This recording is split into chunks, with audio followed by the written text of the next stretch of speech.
নওগাঁয় বেড়েছে মোটা চালের দাম। সপ্তাহ ব্যবধানে পাইকারিতে দর বেড়েছে কেজি প্রতি 2 টাকা, খুচরা পর্যায়ে বেড়েছে 2 থেকে 3 টাকা পর্যন্ত। তবে স্থিতিশীল রয়েছে চিকন চালের দর। এ নিয়ে বিস্তারিত জানিয়েছেন আব্বাস আলী।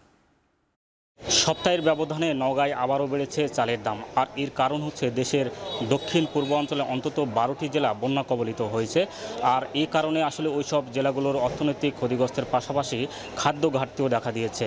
আর এইসব জেলার মানুষকে সহযোগিতা করতে ত্রাণ হিসেবে চাল সরবরাহ করা হচ্ছে। আর এই চাল সরবরাহ করার কারণে আসলে দাম কিছুটা বেড়েছে। বলা যায় যে পাইকারিতে মোটা চাল কেজিতে 1 থেকে 2 টাকা বেড়েছে। তবে অন্যান্য যেই সরু চালগুলো রয়েছে সেই চালের দাম স্থিতিশীল রয়েছে। নওগাঁ পৌর খুচরা বাজারে স্বর্ণা 5 জাতের চাল বিক্রি হচ্ছে 58 থেকে 60 টাকা কেজি, কাটারিভোগ 65 থেকে 68 টাকা কেজি, জিরাশাইল 64 থেকে 65 টাকা কেজি, বিআর 28 29 চাল 56 থেকে 60 টাকা কেজি এবং সুবর্ণলতা চাল বিক্রি হচ্ছে 55 থেকে 58 কেজি। তবে আউশ মৌসুমের নতুন চাল বাজারে এসেছে, এই চালটা বিক্রি হচ্ছে 55 থেকে 57 টাকা কেজি।